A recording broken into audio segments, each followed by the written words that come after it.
Bonjour et bienvenue à ce nouveau numéro d'Objectif 2023. J'ai le réel plaisir de recevoir pour vous sur ces plateaux le président de la commission électorale permanente de l'Union pour la démocratie et le progrès social, Maître Jacques Chabani, à qui j'ai dit bonjour et bienvenue. Bonjour, merci pour l'invitation à vous. Alors, enfin, les débats autour de la réforme de la loi électorale est ouvert à l'Assemblée nationale. Comment réagissez-vous, vous, en tant que président de la commission électorale permanente de l'UDPS? J'emprunte votre mot, enfin, parce que c'est une chose qu'on a réclamée à corps et à cri. Je ne sais pas si je me trompe, mais je crois qu'à la dernière émission qu'on a faite ensemble ici sur ce plateau, j'en parlais, parce que c'était la session de mars 2021 d'ailleurs, où on regrettait le fait que ce n'était pas inscrit à l'ordre du jour. Donc on a perdu comme ça 2 sessions ou même 3. Il y a eu aussi en 2020 toutes les tumultes qu'on a connus au niveau de l'Assemblée nationale, qui n'a pas permis à ce que la question soit mise à débat pour nous permettre ou permettre au processus électoral de gagner du temps, de s'organiser dans des délais plus ou moins respectables, sans trop de pression. Et aujourd'hui, on dit enfin, Dieu merci, c'est inscrit. Dieu merci aussi, ça s'est inscrit avec des projets qui viennent d'un peu partout et on espère que tout va se passer pour le bien. Mais très vite, on sent un blocage sur cette question faute des consensus. Pourquoi donc? Non, je peux quelque peu estimer que c'est un débat mal orienté. C'est-à-dire? Mal orienté, pourquoi? Parce que le consensus, on va l'obtenir. On ne peut pas dire à partir du moment où la question est inscrite, elle n'a pas encore été fait l'objet des débats, elle est inscrite. On la prévoit pour le courant de la semaine prochaine, où les honorables représentants du peuple vont passer à la tribune, chacun pour exprimer ses désirs et volontaires en termes de projets d'amendement. Et cela n'a pas encore été fait, mais cela est inscrit. Alors comment on peut se permettre de proclamer haut et fort, faute de qu'il n'y a pas de processus?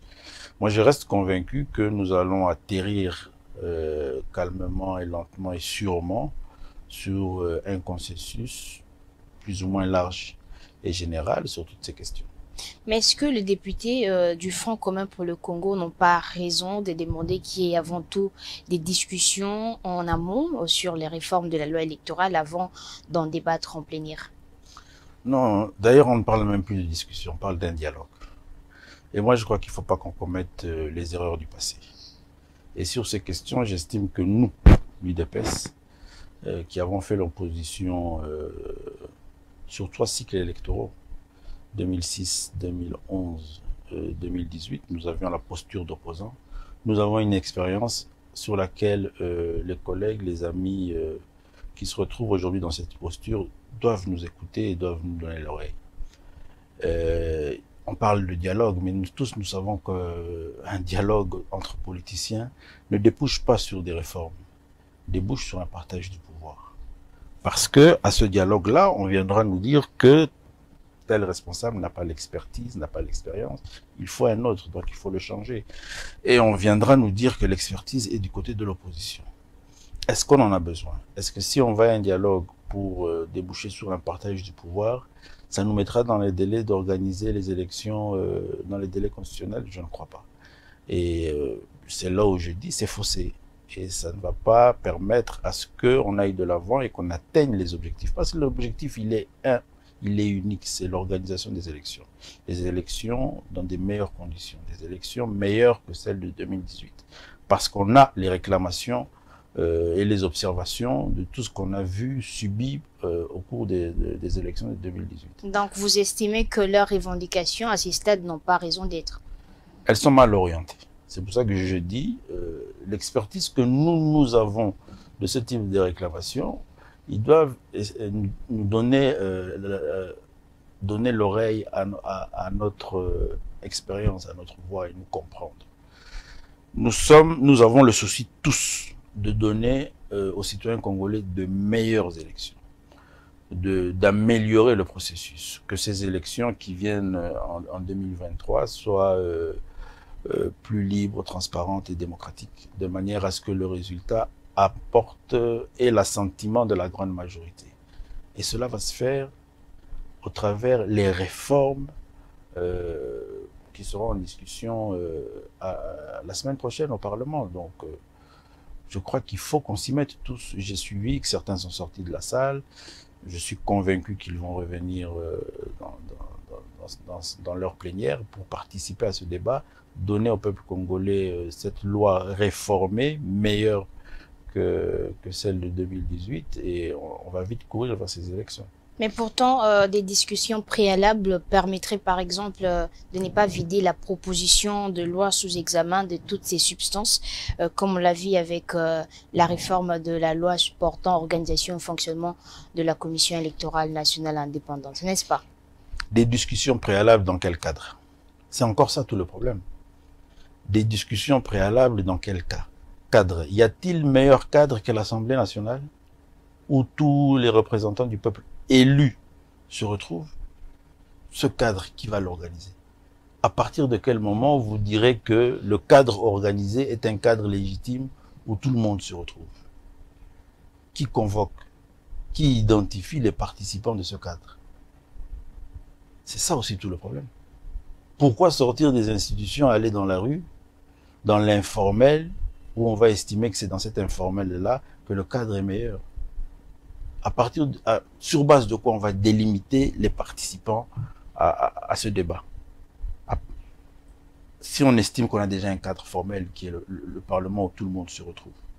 Donc vous vous inscrivez en faux par rapport à cette démarche? Non, je crois qu'elle est inutile. Elle n'aura que seul objectif d'un partage de pouvoir. Nous sommes politiciens, nous sommes tous politiciens. J'ai suivi les princes des églises aussi proposer un dialogue préalable à toute discussion sur les réformes de la loi électorale. Bon, nous avons l'avantage d'être politiciens. Je crois encore que eux, les princes des églises, ne sont pas des politiques. Et cette politique est aujourd'hui une science. Ce n'est pas des chimères, ce n'est pas de la magie. C'est une science qui s'étudie même. Nulle part au monde, depuis que la politique est politique, il y a eu une rencontre ou un dialogue entre politiciens de bords différents qui n'est débouché sur le partage du pouvoir. Mais pourtant, le parti de Mouzito dit et insiste que ça ne sera pas pour le partage de pouvoir, mais pour une issue heureuse du processus électoral. Sans sortir du cadre national, hein, on va se limiter au Congo qui est notre pays. Quel a été ce débat, ce dialogue de politiciens qui n'a pas débouché au partage du pouvoir? Tout débat, tout dialogue à l'avant-veille d'un processus électoral, on en a eu plusieurs. On en a eu en 2006, on en a eu en 2011, on en a eu en 2016, si je ne me trompe pas, d'ailleurs 2 fois. Et il y a eu même un dialogue qui s'est organisé par la facilitation des prêtres de l'Église à la Sainte-Co. Ça a débouché sur quoi? Sur le partage du pouvoir, avec des débauchages. Et nous, l'UDPS, je dis que nous avons l'expérience de cela, parce que nous avons subi ces débauchages. Sami Ibadibanga, Bruno Tchibala. Donc, qu'on nous dise clairement, et bon, moi je discute avec les frères et amis qui sont aujourd'hui dans l'opposition, parce qu'on a quand même des relations historiques entre nous. Je connais le besoin, les difficultés et les attentes. Est-ce que aujourd'hui nous avons besoin d'un dialogue qui va déboucher sur le partage du pouvoir, c'est-à-dire un nouveau gouvernement, qui automatiquement va nous amener à un glissement? Je ne crois pas. Je ne crois pas que c'est à cela que s'attendent les électeurs congolais. Et pour un large consensus, il faut quoi, décidément? Ils vont d'ailleurs, parce qu'ils sont, même le Premier ministre Adolphe Mouzito, pour qui j'ai beaucoup d'estime, est un élu du peuple. Ils vont discuter sur les réformes. Cette fois-ci, nous avons l'avantage, contrairement aux expériences précédentes, le document de débat. Il n'y en a pas qu'un seul d'ailleurs, mais il y en a qui viennent entre guillemets, de ce qu'on peut appeler l'opposition. Il y a la réflexion extrêmement riche du groupe des 13, qui fait partie des documents de base. Ça ne vient pas du gouvernement comme les fois précédentes. C'est déjà des ouvertures. Donc, moi j'estime, nous sommes de ceux, nous à l'UDPS, qui avons qui appelons à des réformes. Des réformes évidentes, nécessaires pour permettre à ce que le processus soit plus transparent, soit plus accessible et libre et démocratique, non seulement par rapport aux électeurs, mais surtout par rapport aux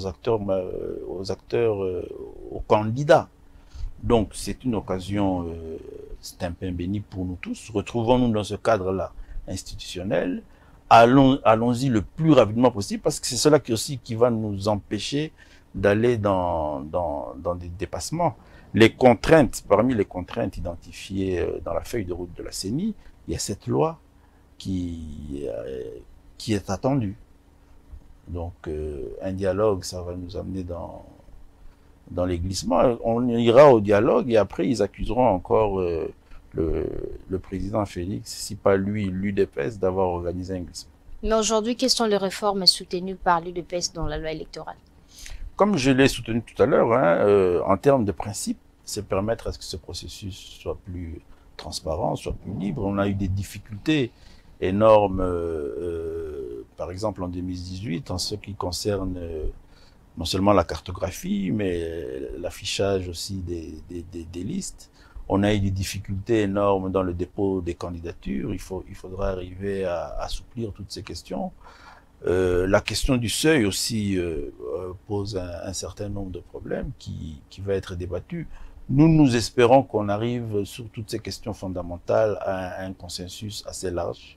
Et c'est à travers ces débats-là que tout cela sera permis. On a eu des énormes difficultés dans les contentieux judiciaires. Il faut essayer de revoir la question de la machine à voter. La machine à voter, il faut que la loi soit plus explicite et affirme son existence, parce qu'elle a quand même servi utilement en 2018. Nos magistrats doivent être formés parce qu'il y a énormément de problèmes dans la gestion des contentieux judiciaires, des listes et des résultats. La question aussi du dépouillement et de l'affichage des résultats bureau de vote par bureau de vote, ça va crédibiliser davantage le processus et il est important qu'on y arrive. Donc, et pour nous, tout cela doit se faire dans le cadre institutionnel qui est là. On l'a raté dans les sessions précédentes. Aujourd'hui, Dieu merci, il est inscrit et on appelle les élus du peuple à nous produire une nouvelle loi qui sera acceptée par la grande majorité. Alors, l'Union pour la démocratie et les progrès sociaux en tant que parti au pouvoir est-il prêt à soutenir par exemple l'interdiction des cumuls de candidatures déportés comme suppléants des membres de famille? Oui, surtout la question des suppléants comme des suppléants membres de famille. Cela, on y martèle. On y martèle et je crois que c'est ça qui va démontrer aussi qu'on est un parti politique qui a des ressources humaines assez suffisantes. Nous avons l'avantage au niveau de notre parti, on a fait l'expérience en 2011 et en 2018. Les listes chez nous, elles se mettent en place pas à travers des candidats, mais à travers les structures du parti. Donc, ça ne nous est jamais arrivé d'avoir des membres de famille sur une même liste parce que le candidat ne se choisit jamais des suppléants. Et je crois qu'il faut qu'on aide les autres partis politiques à arriver à cela.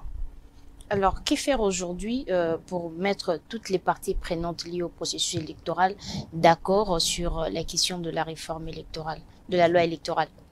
Bon, c'est aussi une question de maturité politique. Il faut d'abord accepter la contradiction, il faut être tolérant, et il faut accepter aussi qu'il y a eu des élections en 2018, parce qu'à cette allure ici, si à chaque fois on refait la même chose, ok, on va au dialogue, ok, on partage le pouvoir comme on l'a fait en 2011 et en 2016, ok, on va aux élections, et puis après, ça s'est refait. À la proclamation des résultats, il y a toujours quelqu'un qui est là pour dire non, je ne suis pas content de ces résultats. Et je n'y crois pas, je n'en veux pas.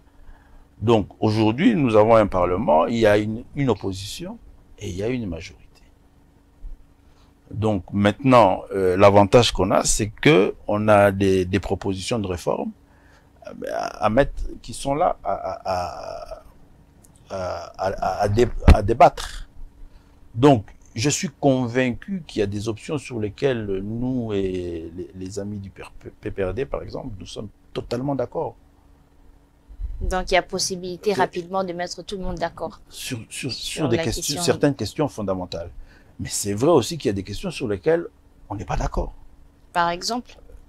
Non, je ne sais pas les identifier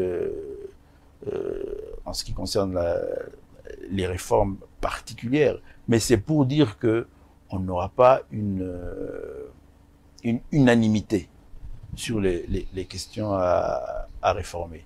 Donc, c'est pour ça que moi, je parle d'un consensus large. Et à partir du moment où on a un consensus large, ceux qui ne sont pas totalement satisfaits, ils doivent l'accepter. Et puis après, le plus important, c'est quoi? C'est que ce soit un mandat de 5 ans et que dans les limites constitutionnelles, les élections s'organisent. Pas n'importe quelles élections, des élections qui respectent les principes généraux de transparence, de démocratie, de liberté, d'égalité des chances. Bientôt, le pays va virer vers l'année électorale, mais on ne sent toujours rien qui rassure qu'il y aura les élections en 2023. L'UDPS fait le jeu de Joseph Kabila, pour ne pas parler du glissement. Non, pas du tout. D'abord, nous sommes extrêmement différents de l'ancien président Joseph Kabila. Qu'est-ce qui vous différencie? Notre histoire, notre nature, notre identité, elle est totalement différente. Nous sommes un parti politique qui a été créé principalement pour réclamer au maréchal Mobutu, dictateur de l'époque, des élections. Pas n'importe quelles élections, des élections libres, transparentes et démocratiques. C'est pour ça que vous verrez dans le parcours et l'histoire de l'UDPS, nous sommes ce parti qui s'est battu pour cela. Au prix de grands sacrifices. Contrairement à l'ancien président, le sénateur à vie Joseph Kabila, et qui a son histoire, et qui a pris des armes. Nous, on s'est refusé de prendre des armes. On a dit, nous sommes non-violents. Nous, c'est le bic et la parole. Donc, c'est des identités différentes. Maintenant, cette identité qui est la nôtre, aujourd'hui, nous sommes le parti du chef de l'État. Donc, c'est une responsabilité énorme. C'est tout notre crédit qui est dedans. Et c'est pour ça que le président de la République martèle chaque jour que les élections s'organiseront. Jusqu'à preuve du contraire, le gouvernement de la République le proclame et l'acclame. Et vous y croyez, vous? Et nous y croyons, et nous, l'UDPS, nous nous préparons à cela. Et moi, je reste convaincu que les élections s'organiseront. C'est pour ça que je crois que c'est des fois non seulement des mauvaises lectures, je me répète, j'ai dit que nous avons cette expérience-là. Et il faut nous écouter. Je crois que les collègues, les partenaires politiques doivent se concentrer à se préparer aux prochaines élections. Je le constate, je me dis que il y a des fois deux langages. Ils s'organisent, ils se préparent, mais ils viennent avec un autre langage de distraction. Et là, c'est pas bon. Aujourd'hui, plusieurs acteurs disent que l'Union pour la démocratie et les progrès sociaux est plus préoccupée à asseoir son pouvoir, notamment à travers les élections des gouverneurs et dans certaines provinces, c'est-à-dire 14 provinces à problème. Et en même temps, d'autres provinces en maintien de gouverneurs déchus et qui font allégeance au pouvoir. Par exemple, là, je peux citer le Sud Kivu ou le Lualaba, par exemple. Non. D'abord, je crois qu'il est important que ces élections s'organisent. Elles devraient s'organiser depuis longtemps. Parce que c'est quand même des irrégularités de voir des provinces... nos provinces sont en difficulté du fait de les dysfonctionnements qu'il y a entre les assemblées provinciales et les exécutifs. Maintenant, il y a élection dans 14 provinces. On ne peut pas accuser l'UDPS d'avoir une politique particulière sur ces 14 provinces. Nous ne sommes candidats que dans 6 provinces. Sur les 14. Sur les 14. Donc, de là à dire qu'on a une politique particulière sur ces élections, non. Mais je crois qu'il est important, et là encore, on peut dire enfin ces élections s'organisent. Il est important que ces élections s'organisent. Il est important que ces provinces aient un exécutif responsable pour permettre de mettre en place les programmes et les politiques de développement de ces populations-là. Maintenant, au-delà de ces principes de politique et de droit, il y a la justice aussi. S'il y a dans certaines provinces des particularités qui font que les élections, pour des questions de décision de justice, les élections ne s'organisent pas, Mais où est la responsabilité de l'UDPS? Encore que dans ces provinces-là, les gouverneurs ne sont pas membres de l'UDPS, ils ne sont même pas proches de Mais ils font l'UDPS, ils ne allégeance sont quand pas même au proches de pouvoir. l'UDPS. Non, mais de toute façon, un gouverneur de province et la représentation du gouvernement central en province d'une certaine manière. Donc je ne crois pas qu'on imagine un seul instant dans un pays comme le nôtre, ou une province qui veut fonctionner plus ou moins normalement, avec toutes les difficultés encore que nous avons dans cette réalité qui est la décentralisation. Pourquoi voulez-vous que le gouverneur s'identifie comme étant un opposant au gouvernement central? C'est des mauvaises lectures. Non, c'est Il tout à fait, c'est n'y a tout pas à de fait question normal de faire allégeance au d'allégeance. pouvoir. Il n'est pas question d'allégeance. Moi, je crois que c'est une mauvaise lecture. On attendrait peut-être que des gouverneurs de province s'identifient en opposant, en faisant des critiques inutiles sur le gouvernement central. Ça servirait à quoi? Quid du financement des élections de 2023? Jusqu'à présent, moi, je m'en tiens au dire du gouvernement central, du Premier ministre, même du président de la République. Et je crois même que le ministre des Finances s'est exprimé sur la question. Jusqu'à présent, ils sont rassurants. C'est vrai que... On n'en parle pas trop. mais Jusque-là, il n'y a pas de plan clair, pas de plan de décaissement de fonds. mais je crois que ça va venir. Quand? Nous sommes, À quel moment? le gouvernement travaille là-dessus. Il y a eu des échanges dernièrement, d'ailleurs même malheureusement publics, entre le gouvernement et la CENI. Mais jusqu'à présent, les petits échos que moi j'ai venant de la CENI, c'est une institution qui se met en mouvement pour préparer ces élections-là. Et il peut y avoir des retards, il y en a d'ailleurs, et c'est tout à fait naturel parce qu'on a connu divers problèmes. Rien que la loi en discussion à cette session ici, elle vient en retard. Et elle fait partie des difficultés que la CENI a identifiées dans sa feuille de route. Mais moi, je reste convaincu que le gouvernement débloquera les fonds nécessaires et que peut-être, c'est vrai qu'on a 2, 3 ou 4 mois de retard, peut-être que ça sera inscrit comme tel, mais la CENI aussi a cette expertise d'organiser des élections dans des conditions assez difficiles. Et vous ne craignez pas que ça fasse partie des risques de non-tenue des élections dans le délai? Non, moi, je reste convaincu que les élections s'organiseront dans les délais. Je suis d'avis aussi qu'il peut arriver qu'il y ait, au jour où la CENI nous proclamera son calendrier avec des dates précises des scrutins, il y aura peut-être des petits dépassements de quelques semaines. Mais le plus important pour nous tous, en tout cas pour les politiques, c'est qu'on ait un calendrier, une date fixe à laquelle les élections vont se tenir, et cela apaisera tout le monde au moins. Et pourquoi la Commission électorale nationale indépendante ne publie toujours pas les calendriers électoraux? Est-ce qu'il faut de l'argent pour ça aussi? Non, je ne crois pas, mais nous sommes tous conscients d'abord qu'il y a la feuille de route identifie les contraintes et les difficultés. Donc on ne peut pas se leurrer. Notre processus électoral contient des difficultés et des contraintes. Mais est-ce que le processus est lancé et des opérations se tiennent? Moi, je dis oui. Rien que le fait qu'on discute aujourd'hui la loi, c'est déjà quelque chose. Mais nous savons tous qu'il y a des contraintes. Donc déjà même lorsque vous analysez bien la feuille de route, il y a un retard de quelques mois. Donc peut-être que le calendrier subit ces contraintes-là et sera publié, on constatera. Mais le plus important, c'est quoi? C'est l'effectivité même de ces élections. Alors, depuis un moment, on voit à travers les balais diplomatiques à l'Assemblée nationale une sorte de bataille entre grandes puissances autour des enjeux électoraux en République démocratique du Congo. La Chine dit non à l'ingérence, les États-Unis insistent sur la tenue des élections dans les délais. Mais comment analysez-vous cela? Non, ici, il faut arriver à considérer que cette tenue des élections, tant attendue par tout le monde, est un élément capital dans la stabilité de la République démocratique du Congo. Et bon, c'est tout à fait naturel que le monde s'intéresse à l'organisation de ces élections parce que nous sommes un grand pays qui a son importance dans le continent, dans la sous-région. Nous avons 9 frontières. Et c'est tout à fait normal que la Chine dise non à l'ingérence à ces élections.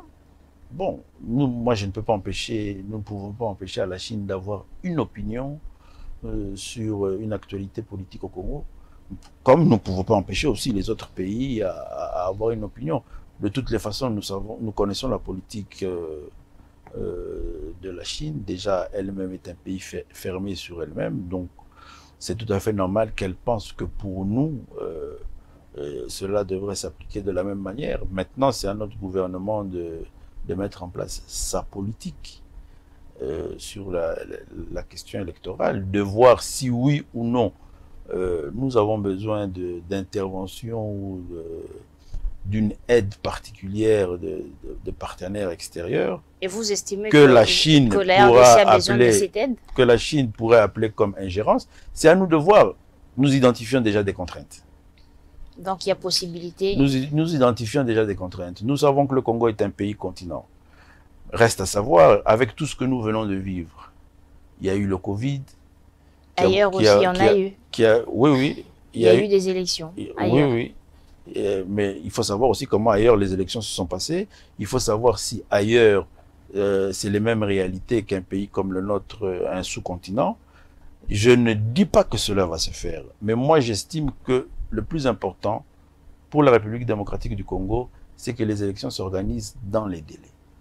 Maintenant, est-ce qu'il faut qu'on glisse pendant 2 ans parce qu'on refuse l'assistance ou l'aide, peut-être du Congo-Brazza ou de la République sud-africaine, ou pour permettre à ce qu'il y ait moins de tensions politiques, qu'on respecte les délais constitutionnels, que les élections s'organisent aux dates voulues par le constituant, qu'il y ait sérénité et stabilité politique, on permette de prendre la main tendue par le président Denis Sassou Nguesso, qui nous donnera peut-être 1 ou 2 avions qui va faciliter le déplacement des... Est-ce que pour cela il faut... Et pourtant le pays s'est dit souverain. On est souverain, cela n'enlèvera en rien notre souveraineté.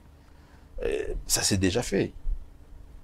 Ça s'est déjà fait. C'est vrai qu'en 2018, on a fermé toute sollicitation externe, mais en 2018, on a eu un glissement.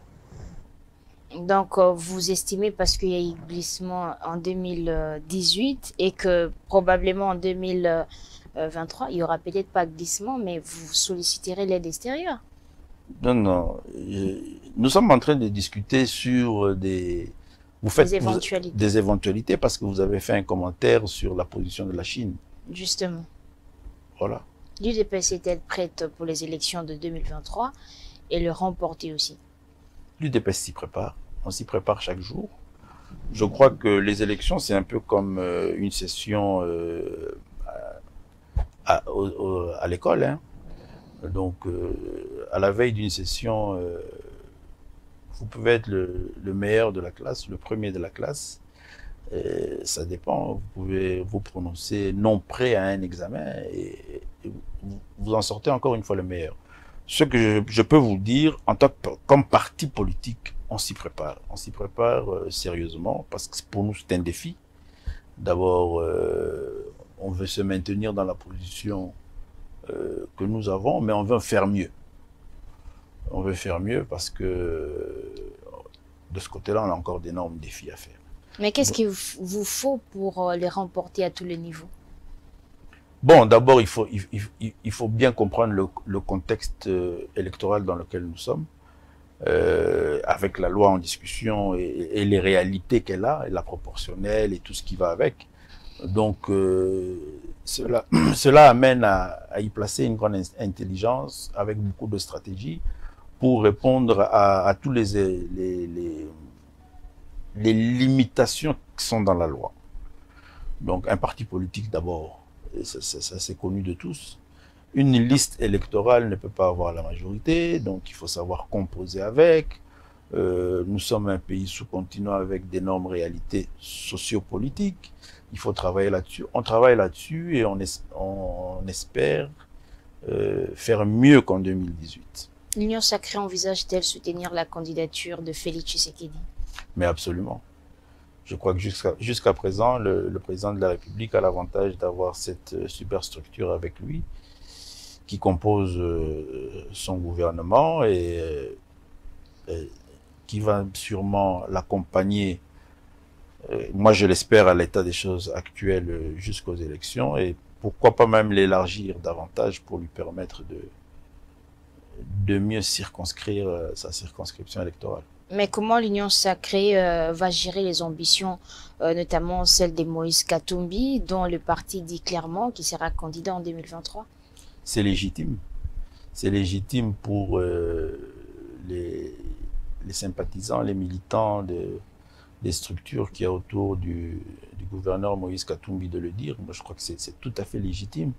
Mais nous sommes dans l'Union sacrée, nous sommes ensemble, et je crois que les élections, c'est dans plus d'une année. On a le temps de discuter. C'est ça le dialogue politique, utile et important pour la nation. On a le temps de discuter pour connaître les ambitions des uns et des autres.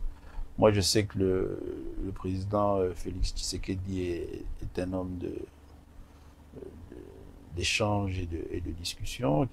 Je sais qu'il entretient des relations amicales et très bonnes avec le gouverneur Moïse Katumbi. Et j'espère, je crois, qu'ils feront ensemble ce qu'ils ont toujours fait. Et ça va permettre au Congo d'aller de l'avant dans des conditions les meilleures.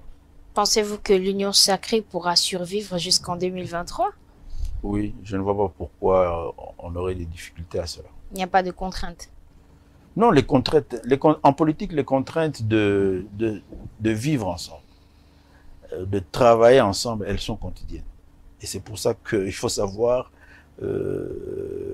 garder un climat d'entente et de dialogue dans les organisations politiques.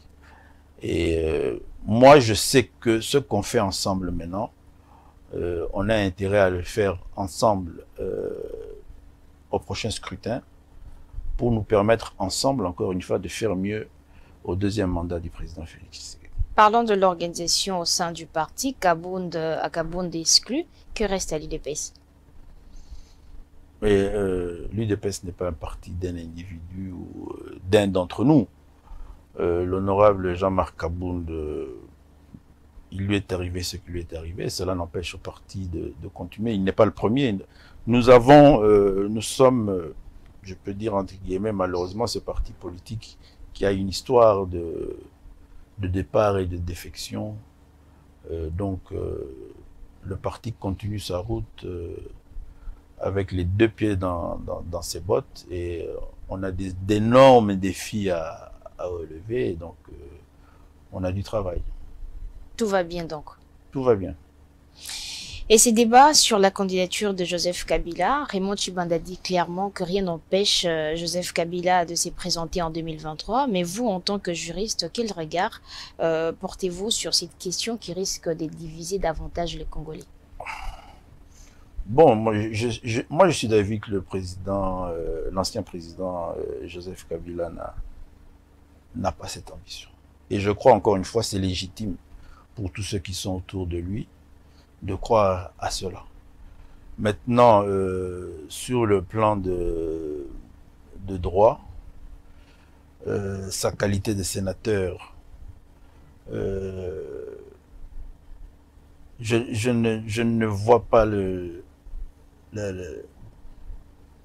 un sénateur à vie venir postuler. Le débat viendra, et je crois qu'on arrivera tous à constater que M. Joseph Kabila n'est pas dans les critères des candidats présidents de la République. Donc il n'a pas de possibilité clairement établie de postuler en 2023, c'est ça? Oui. Mais je reste convaincu aussi que lui-même n'en a plus besoin. Il y a une vie, et je crois qu'il l'aurait dit une fois, qu'il y a une vie après la présidence de la République. Quel bilan Félix Tshisekedi présentera aux Congolais en 2023? Nous n'y sommes pas encore arrivés. Permettez quand même que le président de la République fasse son mandat. Il viendra devant les Congolais pour présenter le bilan de son mandat. Il y a déjà des actes assez significatifs, visibles. Par exemple? Par exemple, sur le plan des libertés, elles sont là. Sur le plan social, il a pris avec courage de grandes décisions, même si elles ont été difficiles, sur le plan de la scolarité de nos enfants. Et je crois que c'est un chantier qui finira par aboutir à la grande satisfaction de tous les Congolais. Sur le plan de l'infrastructure, il y a des travaux, même dans la ville ici à Kinshasa, des routes qui n'ont jamais existé, qui existent maintenant. Sur le plan social, il y a des engagements par centaines de fonctionnaires qui sont mécanisés. Quand vous avez 600 fonctionnaires mécanisés, 600 familles, c'est la vie qui reprend. Sur le plan de la sécurité, le président de la République a réussi à quand même, au niveau des frontières, surtout à l'Est, d'établir des relations plus ou moins claires avec les pays voisins. Il a mis en place, avec une décision assez difficile à prendre, l'état de siège au niveau de l'Est, l'armée qui refait son travail. Je sais que beaucoup parmi nous attendaient que ce programme ou ce projet de l'état de siège, règle la question en 2-3 mois. Mais je crois que nous tous, nous devons avoir en mémoire que c'est un conflit qui a plus de 20 ans et il y a d'énormes avancées. Donc le président Félix Tshisekedi aura un bilan, il le présentera le moment venu. Mais au-delà de la polémique politique et des débats, et c'est normal parce que nous sommes en démocratie, je crois que chacun de nous, quelque part, réalise qu'il y a des avancées. Et à ce stade, vous estimez que son bilan, il est positif ou négatif? Positif. Votre mot de la fin? Principalement par rapport aux élections, moi j'en appelle à la responsabilité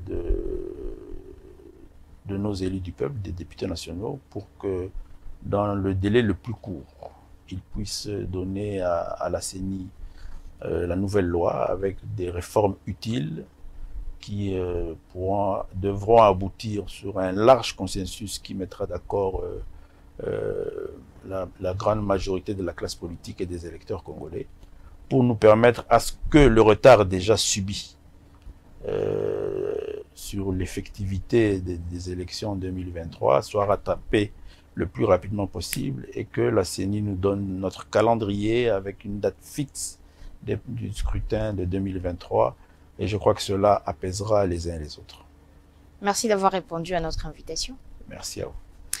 Ce numéro d'Objectif 2023 est terminé. Grand merci à vous de l'avoir suivi. On se retrouve prochainement avec un nouvel invité. Au revoir.